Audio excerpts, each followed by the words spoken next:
यदङ्गदाशुषे त्वमग्ने भद्रं करिष्यसि तवेत्तत्सत्यमङ्गिरः।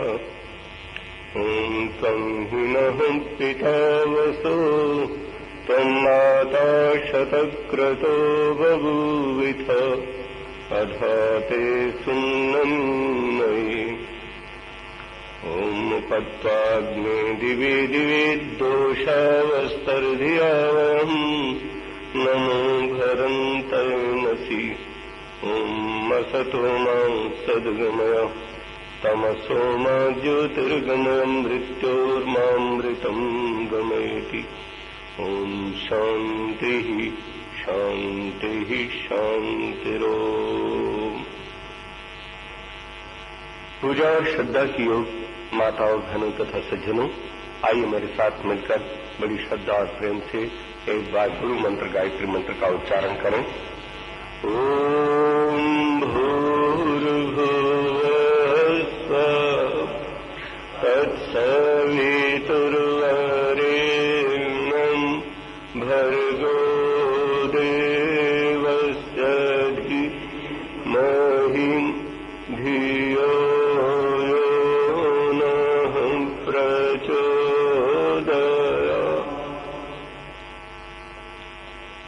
आदरणीय माताओं, बहनों तथा सज्जनों, जिस यजुर्वेद के 40वें अध्याय की हम चर्चा कर रहे थे, उसके प्रथम 3 मंत्रों के अंदर एक साधक साधना के मंदिर में कैसे प्रवेश करता है, यह हमने थोड़ा सा आपके सामने निवेदन किया था। उसमें मैंने 3 चीजें आपके सामने रखी थी। कर्तव्य पंचक में 5 ऐसी चीजें हैं जिसके माध्यम से मनुष्य साधना के मंदिर में प्रवेश करता है, और अगले 5 मंत्रों में ये बताया गया है कि प्रभु का स्वरूप क्या है।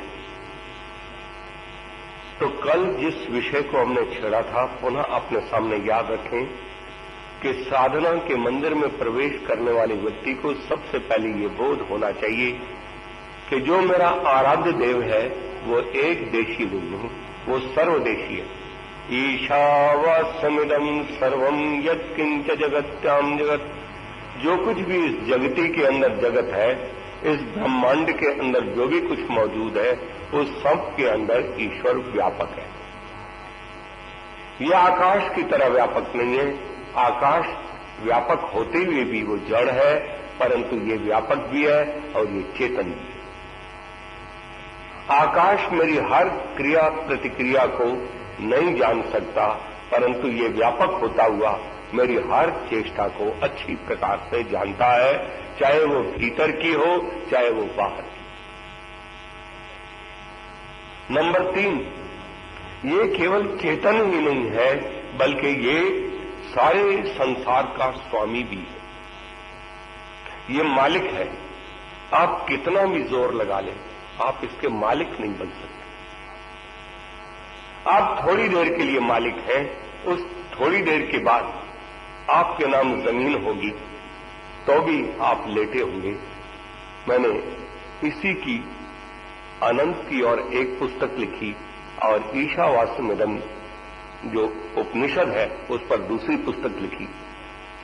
उसके अंदर मैंने एक जगह लिखा कि एक व्यक्ति गुजर गया, और गुजर जाने के बाद उसको भगवान कहता है तू उठ। कह रहे क्यों? कह रहे ये तेरी पत्नी है। वो कहता है ये मेरी पत्नी नहीं है। कह रहे ये तेरे जमीन है। कह रहे ये मेरी जमीन नहीं है। कह रहे ये तेरी दुकान है। कह रही ये मेरी दुकान नहीं है। कि तेरे नाम रजिस्ट्री है, तू तो लड़ा करता था कि ये मेरी है, ये मेरा मकान है, ये मेरी कार है, ये मेरी कोठी है। मैं बता रहा हूं ये तेरी कार है कि मेरी नहीं है। ये मेरी दुकान, ये भी मेरी नहीं है। ये मेरी जमीन, ये भी मेरी नहीं है। ये पत्नी तेरी है, ये भी मेरी नहीं है। तो कह रहे फिर 60 साल तक तू ये क्यों बताता रहा ये मेरी पत्नी है, ये मेरी जमीन है, ये मेरी जायदाद है। कह रहे दुनिया के पागलों में मिलकर के बस मैं भी यही बोलता रहा। आज मुझे पता लगा है कि ये मेरा नहीं था। तो किसका था? ये तेरा था। फिर अब मैं आंख खोल के देखना भी नहीं चाहता। तो उसको समझाने के लिए, एक चीज को समझाने के लिए मैंने कहा, तो मैंने कहा फिर वो आंख ही नहीं खोलता, चल ही लेता। ये तेरा था, तेरा है और तेरा रहेगा। कुछ काल के लिए आपने मुझे ये तन भी दिया था, ये धन भी दिया था, ये बच्चे भी दिए थे और ये सब कुछ दे दिया था। तो जीवन के अंदर ईश्वर ही सबका स्वामी है। इस चीज को मैं और अधिक नहीं छेड़ता, आप स्वयं विचार करें। तेन त्यक्तेन भुंजी था, जो कुछ आपको प्रभु ने दे रखा है उसका पहला जो चरण है संतोष पूर्वक उपभोग कर, और दूसरा चरण है संतोष पूर्वक ही नहीं बल्कि त्याग पूर्वक उपभोग कर। याद रखिए, जब आप अपनी वस्तु, व्यक्ति, पत्नी, पुत्र, जमीन, जायदाद, पद और प्रतिष्ठा पर संतुष्ट रहेंगे, आपकी संध्या में कभी भी आपका मन आपसे भागेगा नहीं। हमारी संध्या कब बिगड़ती है? हम बड़े प्यार से कहते हैं, देखो ना भगवान, उसकी बेटी का विवाह हुआ, हमारी का ना हुआ। अरे उसका हो गया, तेरी का भी हो जाएगा, लेकिन हमको सब्र नहीं। अच्छा, हमारी बेटी का हुआ और उसकी बेटी का नहीं हुआ, उसका व्यापार चमक गया, हमारा ना चमका। देखो उसका व्यापार चमक गया और हमारा ना चमका। यही तो चीजें हैं ना, बाधाएं संध्या। दोनों साथियों ने एक साथ एमए पास किया, उसके बेटे की सर्विस लग गई और मेरे वाले की ना लगी। अच्छा, इसके बेटे की सर्विस लग जाए तो फिर भगवान को कहेगा, भगवान बेटा उसका भी है, मेरा भी है, पर मेरी किस्मत फूटी है, इसकी सर्विस भी लग गई पर इसका स्वास्थ्य ठीक नहीं, अब मैं क्या करूं बताओ। इसीलिए पहली चीज, जो भी कुछ मुझे अपने पुरुषार्थ के आधार पर, अपने कर्मों के आधार पर हमको जो कुछ मिले उस पर संतोष का सांस लेना, ये पहला। और दूसरा इसका चरण यह है कि उसका त्याग पूर्वक उपभोग करना। अब जरा इसको समझो, बहुत पुरानी घटना है। एक बच्चे को पिता ने कहा, बेटा मैंने बाजार में एक कपड़ा देखा है और वो गबर्डीन का कपड़ा था, कोट पैंट जिससे लोग सिलवाते थे।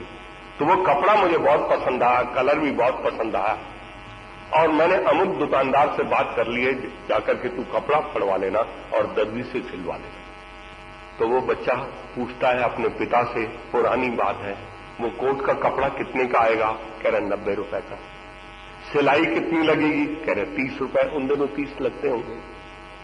कह रहे पिताजी मैं इस कोट को नहीं सिलवाऊंगा। कह रहे क्यों? कह रहे मेरी संध्या बिगड़ जाएगी। ऐसा बालक आपने कभी आप देखा है जो कोट इसलिए नहीं सिलवाता कि मेरी संध्या बिगड़ जाए? उसने कहा बेटा क्यों तेरी संध्या बिगड़ जाएगी? कह रहे पिताजी मैं जानता हूं कि आप 600 रुपया पे लेते हैं, 200 रुपया आप दुख सुख के लिए रखते हैं, भविष्य में हमारी पढ़ाई है, लिखाई है और कई कारण है। 400 रुपए में 300 रुपए आप घर के खर्चे पर लगाते हैं और 100 रुपया हर महीने गर्मियों में गर्मी के कपड़े, सर्दियों में सर्दियों के कपड़े या जूता है या स्वेटर है या जो भी कुछ है वो आप हमको हर महीने ले देते हैं, या 1 महीने में नहीं तो 2 महीने का मिला करके ले देते हैं। बोलो पिताजी आपका हर महीने 100 रुपया निकलता है इस बात के लिए, अगर मैंने अपना कोट सिलवा लिया, ठीक है आपके कहने के मुताबिक मैं कॉलेज में जचूंगा तो जरूर जैसा आप कहते हैं और तुम्हें मुझे प्रसन्नता भी होगी, लेकिन पिताजी जब ये सर्दी आई है तो मुझे बताओ ये मेरे लिए आई है या मेरी मां के लिए आई? कह रहे बेटा जब सर्दी आती है तो जैसी बेटे के लिए आती है वैसी मां के लिए भी आती है। मेरी दीदी के लिए भी आई है या मेरे लिए? तुम्हारी दीदी के लिए भी आई है। मेरे बाप के लिए भी आई है या मेरे लिए आई? बेटा जब सर्दी आती है तो सबके लिए आती है। तो पिताजी जब मैं 100 रुपया महीने में आप अलग करते हैं और 120 रुपया मेरे पर ही खर्च हो गया, तो बोलो औरों का क्या हाल होगा? जो दूसरों के हिस्से पर छापा मारता है वो आराम से संध्या कर लेगा, उसकी संध्या स्मूथली चलती रहेगी। ऐसा मुझे नहीं नजर आता, इसलिए मैं ये बिल्कुल नहीं सिलवाऊंगा। अच्छा बेटा तू ही बता, तेरी संध्या स्मूथली कैसे चलती रहेगी? कह रहे पिताजी मेरी संध्या तब अच्छी तरह से चल रहेगी जब आप 100 रुपये ले जाएंगे तो आप मेरे को भी ले जाएंगे, मेरी मां को भी ले जाएंगे, मेरी दीदी को भी ले जाएंगे, और स्वेटर अनुकूल हुई है या शाल अनुकूल हुआ तो 25, 24 या 26 इतने हेर फेर के साथ सबको चारों चीजें दे दो, तब मेरी संध्या स्मूथली चलती है। भगवान तूने मुझे कितनी अच्छी संतान दे दी, जो अपने तन को सजाने के लिए बाद में सोचता है और अपनी संध्या के लिए पहले सोचता है। कह रहा है बेटा इतना तू त्याग करेगा और फिर भी तेरी संध्या स्मूथली चलती रहेगी, तेरी संध्या में विकास होना चाहिए। हाँ पिताजी आपने बहुत अच्छी बात याद दिलाई। जब मेरे हिस्से में जितना धन आता अवल तो आपका हिस्सा बड़ा होना चाहिए था, पर चलो बड़ा न सही, आपके लाड और प्यार से बराबर ही सही, पर अगर मैं उतने तक सीमित रहूंगा तो मेरी संध्या स्मूथली चलती रहेगी। लेकिन अगर मेरी संध्या में विकास की मेरी इच्छा है और आपने भी मुझे याद दिला दिया तो मैं एक तरीका बतलाता हूं। कह रहे वो कब विकास होगा? कह रहे पिताजी जब आप हमारे लिए स्वेटर खरीदेंगे, दीदी के लिए शाल खरीदेंगे या अपने लिए और माता जी के लिए भी खरीदेंगे, तो आप जब बाजार में जाएंगे तो जब आप मेरा स्वेटर लेना तो वो जो स्वेटर दिखाने वाले हैं आपको 17 रुपए वाला भी दिखाएंगे, 18 वाला भी दिखाएंगे, 22 वाला भी दिखाएंगे, 26 वाला भी दिखाएंगे। तो जरा अपने मोह पर और लाड पर कंट्रोल करके मुझे वो 17 वाली स्वेटर ले देना, और वो जो 8 रुपए बच गए ना, तो हमारे पड़ोस में वो जो काम करने वाली रहती है उसका एक छोटा सा बच्चा है, उसका एक कुर्ता ले देना।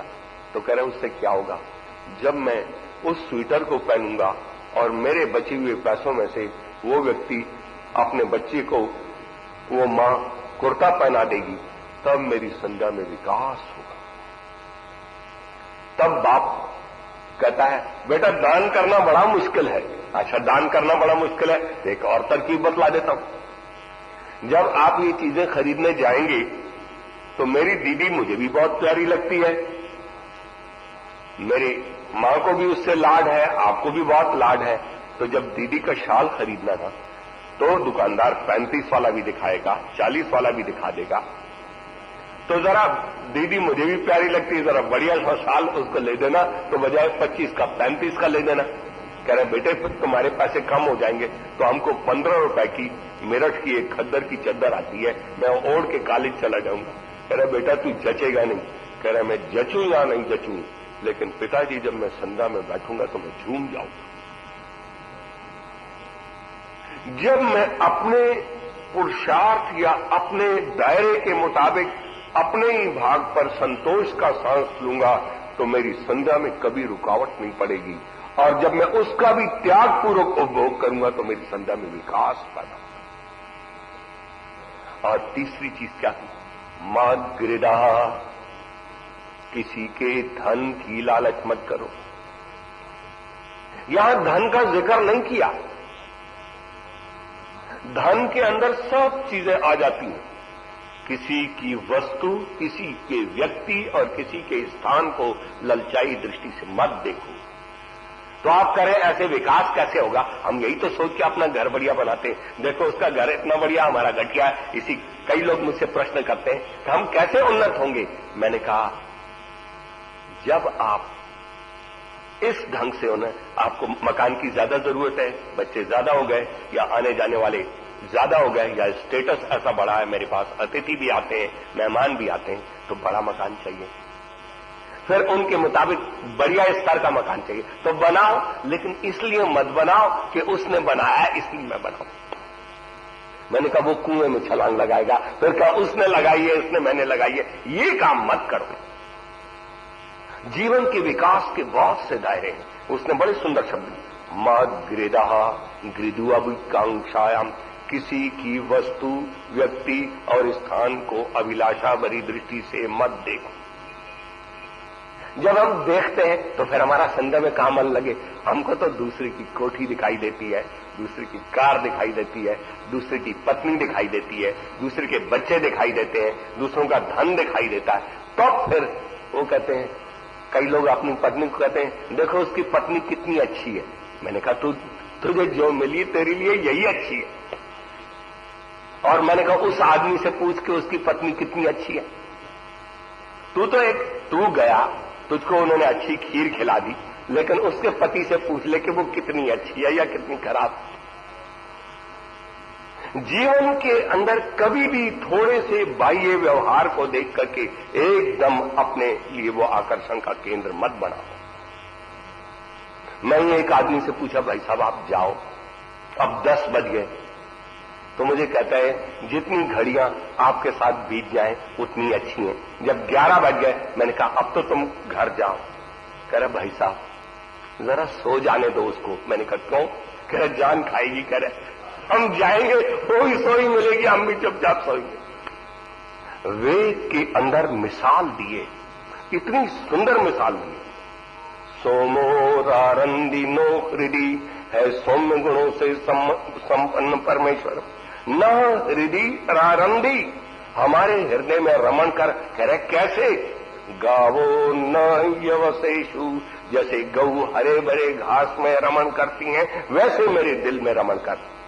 और दूसरी मिसाल दी, मर्या एवं स्व के, मनुष्य को जैसे अपना घर प्यारा लगता है और जहां 5 बजे 5 से 5 मिनट पहले होते हैं घड़ी देखता है कि कब यहां से चले।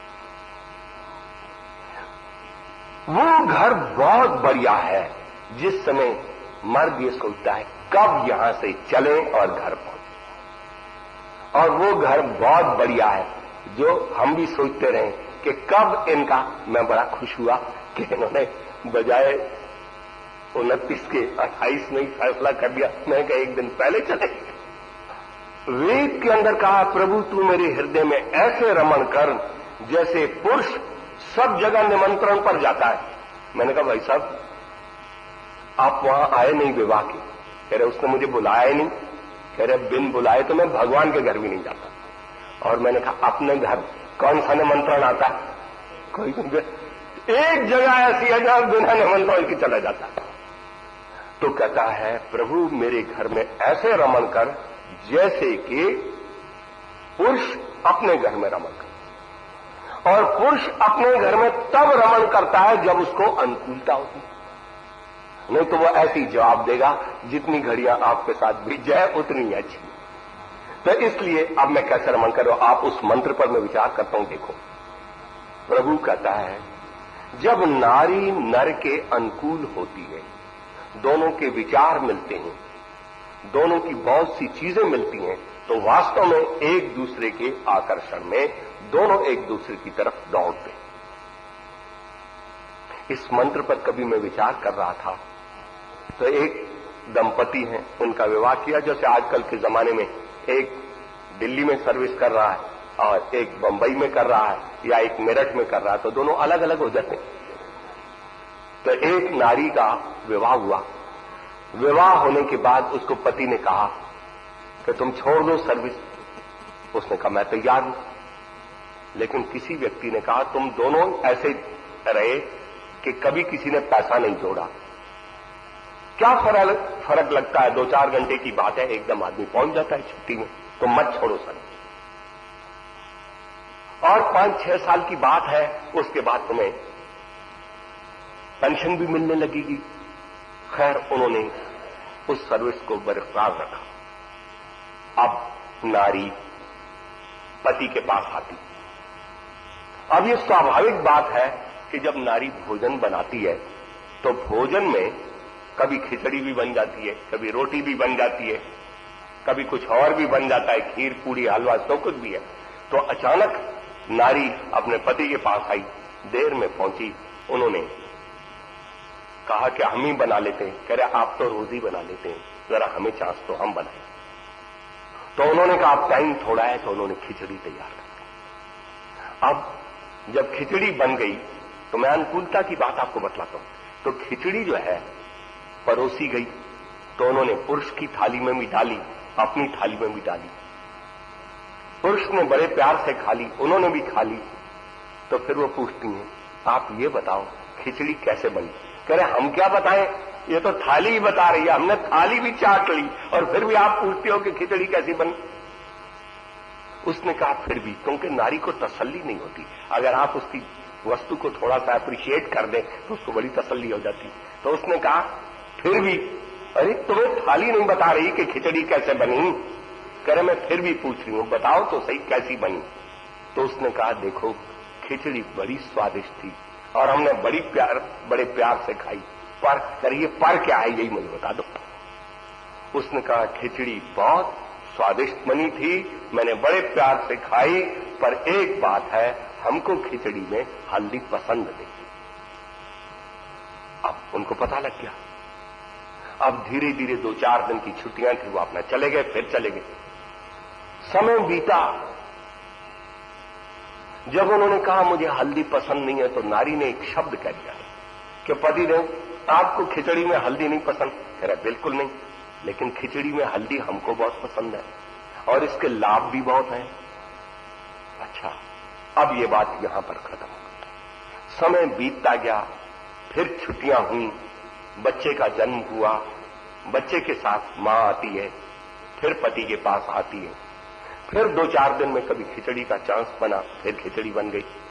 अचानक कोई घर में आ भी जाता है, कोई मिलने आ गया या बच्चा रोने लगा, तो जल्दी से उन्होंने कुकर में खिचड़ी चढ़ाई और खिचड़ी चढ़ाने के बाद उन्होंने चावल डाल दिए, तो उन्होंने एकदम बच्चा रोने लगा, वो भागी। अच्छा पतिदेव तुम इसमें नमक वमक जो कुछ डालना है वो डाल देना, घी भी, और मैं जरा बच्चे को। अब जब खिचड़ी तैयार हुई, खिचड़ी तैयार होने के बाद बच्चा सो गया, खिचड़ी बीच में, एक उधर है एक इधर बैठा है। जब खिचड़ी थाली में आई तो थाली में क्या देखा कि इस खिचड़ी में तो हल्दी है।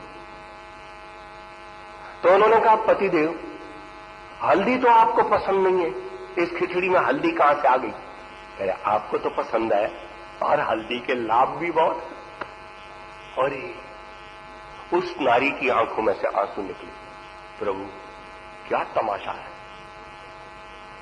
इनको खिचड़ी में हल्दी नहीं पसंद थी, इसलिए हमने अपने घर में जब भी खिचड़ी बनाई हर बार हल्दी कम करते करते खत्म कर दी। लाभ तो बहुत थे पर इनको पसंद नहीं थी, इनके प्यार में हमने हल्दी खाना छोड़ दी और इन्होंने खिचड़ी में हल्दी खाना शुरू कर दी। बोलो भगवान ये पूछता है, ऐसी नारी ऐसे नर में अनुकूलता होगी और दोनों एक दूसरे की तरफ बढ़ेंगे। मुझे भी तू अपने हृदय में बसाना चाहता है, बोल तू मेरे कितना अनुकूल हुआ है। उसको हल्दी प्यारी थी, उसने उनके प्यार में हल्दी खाना शुरू कर दी, उन्होंने उसके प्यार में हल्दी खाना छोड़ दी। तेरे तूने मेरे प्यार में क्या छोड़ा और क्या अपनाया? मुझे सच प्यारा है, तुझे झूठ प्यारा है, बोलो फिर मैं तुम्हारे हृदय में कैसे बसूं? मुझे न्याय प्यारा है और तुझे अन्याय प्यारा है, बोलो तालमेल कैसे मिलेगा? अगर तू मेरे अनुकूल ऐसे हो जाए जैसे वो परस्पर एक दूसरे के अनुकूल हो गए, तो सचमुच मैं ऐसे ही तेरे हृदय मंदिर में आऊंगा जैसे पुरुष अपना काम खत्म करके अपने घर की ओर दौड़ा चला जाता है और बिना निमंत्रण के चला जाता है। बोलो आपको कहीं निमंत्रण आया है? पहले जाओगे, आज ये नहीं लाया, आज वो नहीं लाया, कोई सुनने को तो मिलेगा। इसलिए जैसी हम अनुकूलता घर में देख करके इसकी तरफ दौड़ते हैं, ऐसे प्रभु के लिए भी हम अनुकूलता पैदा करें। तो तेन त्यक्तेन भुंजी था मागृह कस स्विदनम। तो इसलिए किसी की नारी अच्छी है, हमारी नारी खराब है, किसी का घर अच्छा है, मेरा घर, लेकिन याद रखना मेरा घर खराब है तो भी बहुत अच्छा है, क्यों कि मेरे लिए उसी की अनुकूलता। इसलिए वो कहते हैं ना, जो सुख छज्जू दे चुबारे, न बल्ख न बुखारे। क्या बात है, उसको झोपड़ी भी बड़ी अच्छी लगती है। वही यमुनानगर है कि 11:30 बजे रात को मेरे लिए किसी ने बिस्तर बिछाया एकांत में। मैंने कहा मुझे जाने दो, मैं 1 बजे या 1:30 बजे भी यमुनानगर आश्रम में पहुंच जाऊंगा तो रात को सो जाऊंगा, सुबह छात्रों को पढ़ाना शुरू कर दूंगा। अब वही यमुनानगर है, जब मैं अपने घर में हरिद्वार में रहने लगा, उसी का जलसा हुआ, आया तो मैंने कहा मुझे जाने दो, क्योंकि मुझे जरूरी घर जाना है, कुछ काम है। तो मैं सोचता था जिस कुटिया के लिए मैं अंबाले से दौड़ता था, अब मेरा जो मन है वो हरिद्वार में टिकने लगा, तो उसी कुटिया को छोड़ करके मैं फिर हरिद्वार आ रहा हूं। ये सब चीज जहां मन अपना घर बना लेता है उसकी ओर दौड़ कर रही है। इसलिए वेद ने कहा माग्रिदः कस्य सिद्धनम, धन सिद्ध इति वितर्के, विचार कर लो। अगर कहीं लोभ भी पैदा होता है तो जरा विचार करो कि ये धन किसका है। ये धन न मेरे बाप का रहा, न मेरा रहेगा, न आने वाली किसी पीढ़ी का रहेगा। ठीक है, जितना टाइम मुझे मिला मैं भोग लूंगा। इस शब्द का बहुत बड़ा विस्तार है। धन का क्या अर्थ है वो मैं नहीं कहना चाहूंगा, मैं अगले मंत्र की ओर चलता। साधना के मंदिर में प्रवेश करने के लिए पहला चरण यह है, ईश्वर को व्यापक समझो। नंबर 2, जो कुछ प्रभु ने दे रखा है उसका संतोष पूर्वक ही नहीं बल्कि त्याग पूर्वक उपभोग करो। और नंबर 3, माग्रिदः कस्य सिद्धनम, ये किसी के धन वस्तु व्यक्ति की लालच मत करो और सोचो सुदिति वितर्क के, अपने अंदर तर्क वितर्क करो कि ये धन किसका है। और चौथा गुण, जब हम साधना के मंदिर में प्रवेश करते हैं तो वो क्या है, कुर्वन्नेवेह कर्माणि जिजीविषेच्छतं समा एवं त्वयिनान्यथेतोऽस्ति न कर्म लिप्यते नरे। यह मानव जन्मनी, इस मानव चोले में शतम समा जिजीविषेत, हर मनुष्य का ये कर्तव्य है कि कम से कम 100 वर्ष तक जीने की इच्छा करे। लेकिन कैसे करे? कह रहे कुर्वन्नेवेह कर्माणि, यह कर्माणि कुर्वन्नेव, इस जगत में जब तक रहे तब तक काम करते हुए ही जीने की इच्छा करे। एक व्यक्ति कहता है, मैंने कहा तुम आराम क्यों कर रहे हो? कह रहे मैं इधर देखा उधर देखा, कोई काम नहीं दिखाई दिया तो मैं लेट ही गया। ऐसा जीवन अच्छा नहीं। आर्यों का जीवन 24 घंटे बंधा हुआ है। हमारे आश्रम में एक व्यक्ति ने किसी को बोला कि मैं आपसे मिलना चाहता हूं। कह रहे मिल लो। तो कह रहे ऐसा है, जब आपके पास फालतू समय हो तो मेरे पास आ जाना, मैं तब आपसे बात करूंगा। कह रहे अगर इस आशा पर है तो फालतू समय तो अपने पास है ही नहीं।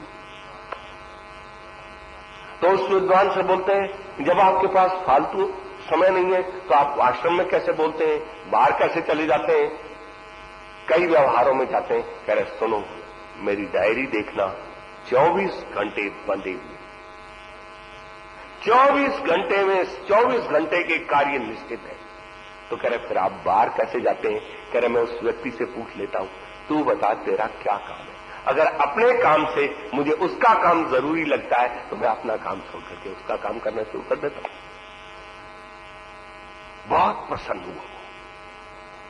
कह रहे फिर आप सोते कैसे? कह रहे मैं कभी जागने का काम करता हूं, कभी सोने का काम करता हूं, कभी खाने का करता हूं, कभी लेटना भी मेरा एक काम है ताकि मैं आगे चल करके और ज्यादा काम करूं। मेरे जीवन का 24 घंटे बंद। याद रखो, जो व्यक्ति अपने कर्म में जितना व्याप्त रहेगा उतना वो कर्म के फल से अनासक्त रहेगा। हमारे गुरुकुल कांगड़ी के अंदर आजकल एक व्यक्ति है जो रीडर है। जब वो एमए में पढ़ता था और दोनों साथी हैं, उन्होंने एकदम गुरुकुल से एग्जाम दिया। एग्जाम देते ही वो एक दूसरे गुरुकुल में चला गया। उस गुरुकुल में उन्होंने अपना एक दूसरा एग्जाम दिया और जो दिन छुट्टियों के थे उस गुरुकुल के छात्रों को पढ़ाना शुरू कर दिया। और पढ़ाने के बाद 15-20 दिन रह गए तो वो महाराष्ट्र आ गए और अपने मां बाप के पास आ गए और उधर से ऑफिस में बोल दिया कि मेरा रिजल्ट आप फलाने गुरुकुल में भेज देना। ये कहते कहते जब वो वापस अपने घर से चले तो फिर गुरुकुल कांगड़ी में आ गए और रिजल्ट जो है उनके पीछे घूमता रहा। कर्म किया था ना, फल उनके पीछे घूमता रहा। और दूसरा आदमी उन्हीं का एक साथी है, वो दूसरे तीसरे चला जाता था, रजिस्ट्रार से या हेड क्लर्क से पूछता था रिजल्ट कब निकलेगा? कह रहे 1 हफ्ते बाद। 1 हफ्ते बाद नहीं निकला तो कह रहे रिजल्ट तो अभी आया नहीं। कह रहे क्या करें, एक कॉपी रह गई है, जब वो आ जाएगी तभी निकलेगा। तो बाहर निकल के गाली देता है, ये कमबख्त रिजल्ट को लेट करते हैं ना, हम घर जाने के रहे ना वो। और वो महीना 1.5 महीने के बाद जब रिजल्ट निकला तो वो उसकी छुट्टियां भी खराब हो गई, रोज रजिस्ट्रार को भी गाली देता रहा और सारे प्रबंधकों को गाली देता रहा। और वो जो दूसरा है उसका रिजल्ट पहले वहां से गुरुकुल गया, गुरुकुल से घर गया, घर से फिर उसका उस गुरुकुल के अंदर आ गया और हंसता खेलता है।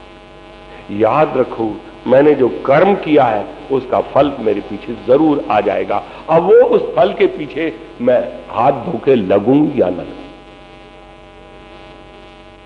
तो जीवन के अंदर जितना भी हम अपने कर्म में मस्त रहेंगे, याद रखो इस दुनिया का सच्चा विश्वासी जो है, मुझे अपने कर्म का फल जरूर मिलेगा। वो मैं बच नहीं सकता, अच्छे का भी मिलेगा, बुरे का भी मिलेगा। एक आदमी का अपमान हो गया तो कह रहा तुम्हारा अपमान हो गया, कर दिया होगा कोई अपमान का काम तो हो गया, कल को मान भी हो जाएगा। कैसे कैसे हो जाएगा? कल तू देख लेना, जब मैं मान का काम कर लूंगा तो मान हो जाएगा, अपमान का कर दिया होगा तो अपमान हो जाएगा।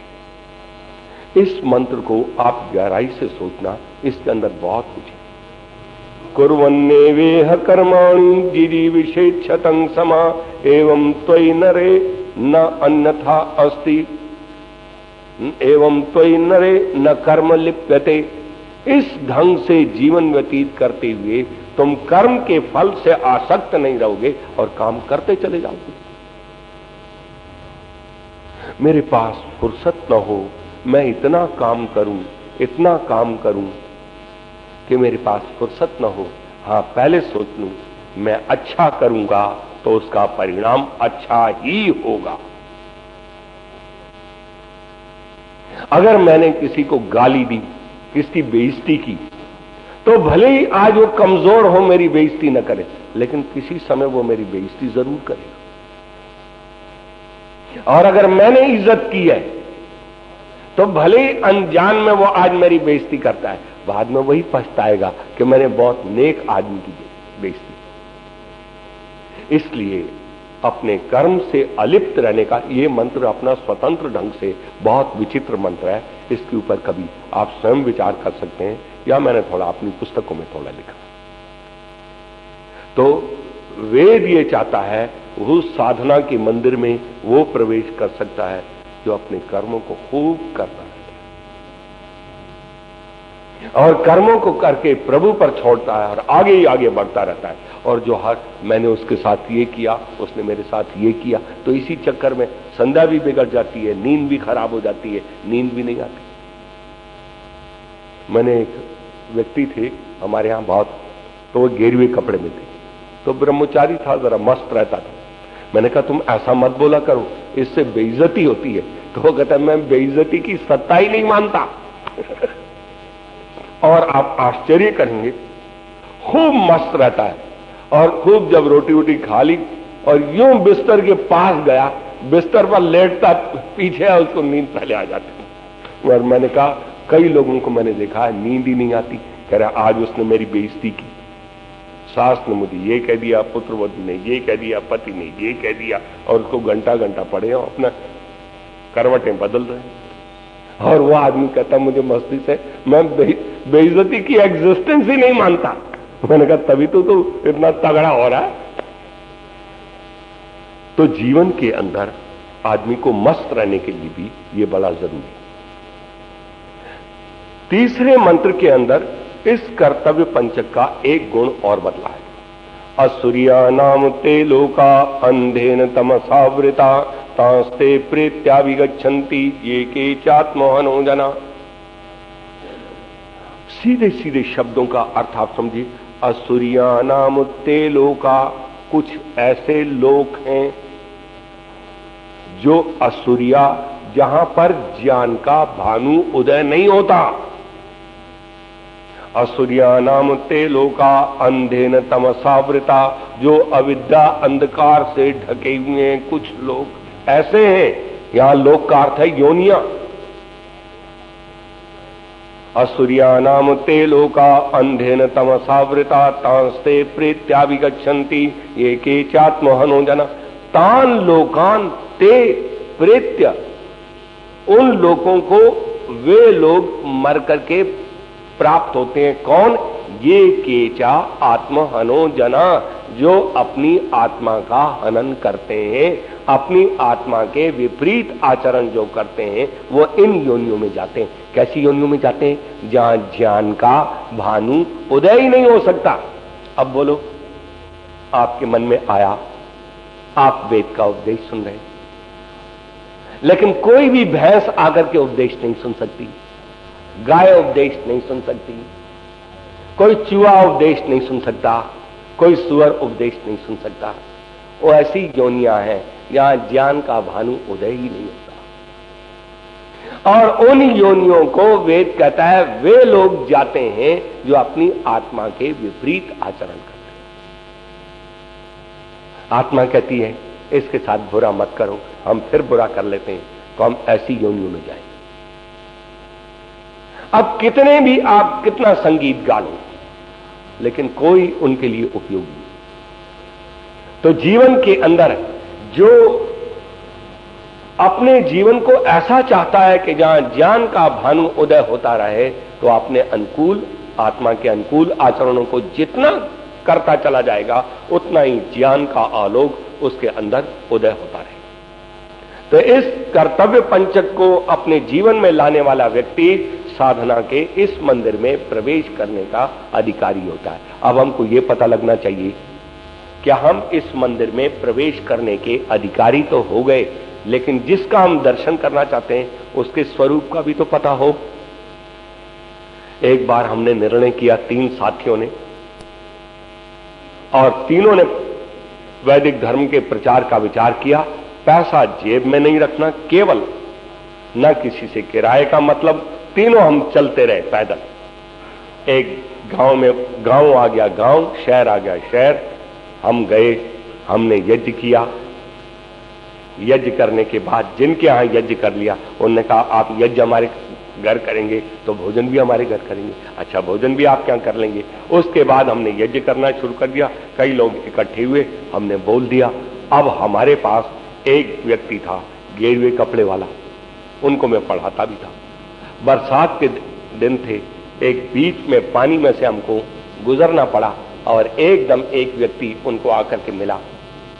तो उस पानी में से इतना इतना पानी था, हम गुजर रहे थे, तो एक आदमी आकर के वो कहता है, भगवान मेरे कौन से कर्मों के, पुण्य कर्मों का फल उदय हो गया जो आपने मुझे इसी जन्म में मुझे दर्शन दे दिया। और वो कहता है भगवान, और कैसे गुण गाने लगा, ऐसे ही नाचने वाचने लगा। और वो कहता है ना जाने किस रूप में नारायण मिल जाए। तो कहीं ये लाइन पढ़ करके अब उसको भगवान मान बैठा। और मैंने 25 मिनट हमको इस बात में लग गए। उस पानी में हम खड़े, और वो कह रहे कि भगवान मेरे कितने पुण्य कर्मों का फल है, तूने इसी जन्म में मुझे दर्शन दे दिया। अब ये बातें करे, मुझे इतना कहना पड़ा। मैंने कहा भाई साहब, ये भगवान भगवान कुछ नहीं है, ये तो मेरा विद्यार्थी है, मैं इसको पढ़ाता हूं। कह रहे तुम पढ़ाते होगे, पर नहीं, तुम मुझे धोखा क्यों देते हो, ये तुम्हारे घर में नहीं जाएगा, हमको कहीं और जाना है। तो फिर कहता है भगवान मेरे कौन से दुष्कर्मों के फल उदय हो गए कि दर्शन देकर के भी मेरे घर में आप चलते नहीं। आपको आश्चर्य होगा कि वो दृश्य मैं आपके सामने उपस्थित नहीं कर सकता कि 25 मिनट तक और वह हंसता जाए। ये बताओ क्या करें साहब, पीछा ही नहीं छोड़े कि मैं ले जाऊंगा आप। अंत में वो आगे भी बढ़ गया, उनसे जान छोड़ाई। कह रहे भगवान शायद मेरे ही कुछ पाप होंगे तो तू मेरे घर जा। जब तक मनुष्य को भगवान के स्वरूप का ज्ञान नहीं होता तो वो किसी को ही भगवान मान बैठते। इसलिए अगले 5 मंत्रों के अंदर भगवान का क्या स्वरूप है, ये वेद मंत्र अपने ढंग से बतलाता है। अब आप देख लीजिए, अब भगवान का क्या स्वरूप है ये सुनिए। वेद अपने शब्द में बोला, अनेजदेकम मनसो जवीयो नैनदेवा आपनुवन् पूर्वमर्षत् तद्धावतो ज्ञानत्तेति तिष्ठत् तस्मिन्नपो मातरिश्वा ददाति। समझ लेना अच्छी प्रकार से, बड़े सीधे शब्दों। अनेजत एकम तत्वम, एकम तत्वम एतादृशम अस्ति यद अनेजत, एक तत्व दुनिया में ऐसा है जो कभी भी कांपता नहीं, गति नहीं करता। गति तो वो करेगा जब आधा भरा हुआ घड़ा होगा, तो आप कहते हैं घट पूर्ण छलकता नहीं, आधा भरा घट छलकता। जब घड़े में पानी थोड़ा होता है तो गगरी जो है ना, अधजल गगरी छलकत जाए तो वो हिलेगी, लेकिन जब घड़ा पूरा होगा तो आपने कभी गंगा जल का लोटा लिया होगा, बिल्कुल फुल भर के उसको कलई से बंद कर देते हैं, आप उसको हिलाओ, हिलता नहीं, क्योंकि वो पानी व्यापक हो रहा है। तो वेद ने प्रभु के स्वरूप की पहली बात बताई, अनेजद एकम, एक तत्व ऐसा है जो बिल्कुल गति नहीं करता। क्यों? वो सारे ब्रह्मांड में व्यापक है, कोई भी स्थान ऐसा नहीं जो उससे खाली। मैं हिल पड़ा तो मैं यहां नहीं था, यहां आ गया, फिर मैं इधर को हो गया, मैं यहां नहीं था तो इधर आ गया, अब यहां था तो यहां से इधर हो गया, लेकिन न वो इधर हो सकता है न वो उधर हो सकता है, क्योंकि वो तो व्यापक है। अनेजद एकम तत्वम मनसो जवीया, गति भी नहीं करता, फिर भी मन से तेज गति वाला है। कारण क्या है? सर्वव्यापकत्वात्, गति भी नहीं करता और साथ में बोल रहा है वो मन से भी तेज गति वाला है। वो इसलिए बतलाया कि मेरे एकदम हैदराबाद मेरे सामने आ गया, मुझे ऐसा लग रहा है कि मैं उदगीर में बोल रहा हूं और वो सारे लोग मेरे सामने बैठे हुए। कहां हैदराबाद पड़ रहा है? बैठे बैठे मेरे दिमाग में आया और मेरे मन ने वहां पहुंच गया और वह सारा स्थान और चित्र मेरे सामने।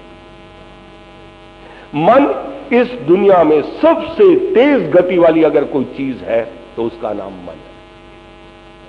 और इसलिए भगवान की गति का या सर्वव्यापकता को दिखाने के लिए ये कहा कि मनसो जवीय, भगवान के लिए और कोई उदाहरण नहीं मिला कि वो भगवान मन से भी तेज है। किस कारण से? कि वो व्यापक है। मैंने सोचा और मैं उदगीर में हैदराबाद में पहुंच गया, लेकिन वो तो मेरे सोचने से पहले भी वहां मौजूद है, इसलिए वो मन से भी तेज। अनेजदेकम मनसो जवीयो नैनद देवा आपनुवन् पूर्वमर्षत्।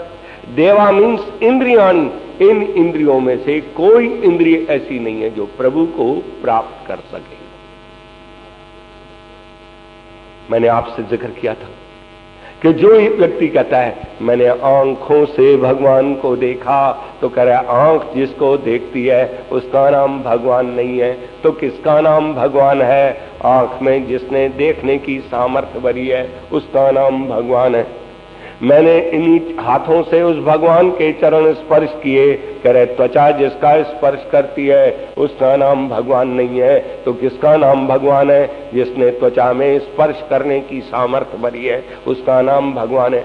मैंने कानों से भगवान को सुना, कह रहे कान जिसको सुनते हैं उसका नाम शब्द है, उसका नाम भगवान नहीं है, तो भगवान कौन सा है? जिसने कानों में सुनने की सामर्थ्य भरी, उसका नाम भगवान। मैंने मन से भगवान का मनन किया, कह रहे मन जिसका मनन करता है उसका नाम भगवान नहीं है। भगवान ने तो वो है जिसने मन में मनन करने की सामर्थ्य बनी है। बुद्धि जिसका विचार करती है उसका नाम भगवान नहीं है, बल्कि बुद्धि में जिसने विचार करने की सामर्थ्य भरी है उसका नाम भगवान है। इसलिए ये सारी इंद्रियों की पकड़ में नहीं आता, इसलिए कह रहे देखना बंद, सुनना बंद, बोलना बंद, सोचना बंद, आराम से बैठ जाओ। जब ये सारे निवृत्त हो जाएं तब अकेला आत्मना आत्मानम अविसम विवेश। अगर दर्शन करना चाहते हो तो आत्मा ही परमात्मा का दर्शन करेगा। क्यों? आंख रूप देखती है और उसका रूप है नहीं, कान शब्द सुनता है और वो शब्द है नहीं, और मुख जिह्वा शब्द का उच्चारण करती है और वो शब्द से परे है। उसको केवल एक चीज, आत्मनि आत्मा गृह्यते, इस आत्मा में उस अंतरात्मा का ग्रहण होता है, क्योंकि वो उसके भीतर व्यापक है। इस विषय को अपने आप समझ लेना और विचार करना। मैं आगे चलूं। अनेजदेकम मनसो जवीयो नैन देवा आपनुवन पूर्वमर्षत तद्धावतो अन्यान अत्येति तिष्ठत तस्मिन् अपो मातरिश्वा ददाति। तद अन्यान धावता अत्येति, वो प्रभु कैसा है? अन्यान धावता, दूसरे दौड़ने वालों को भी लांग जाता है। क्यों? क्योंकि वो व्यापक है। मैंने दौड़ लगाई, मेरे को पहुंचने में 8 मिनट 7 मिनट, 100 गज की दौड़ हो, 200 गज की दौड़ हो, 400 गज की दौड़ हो, मुझे कुछ ना कुछ टाइम लगेगा, लेकिन मैं दौड़ करके वहां पहुंचूंगा। लेकिन मेरी दौड़ से भी पहले मुझे वो मिलेगा, इसलिए वो दौड़ने वालों से भी अतिक्रांत करके सामने मौजूद है। तभी कहता हूं, जिधर देखता हूं उधर तू ही तू है। मैं वहां जहां था वहां भी तू था।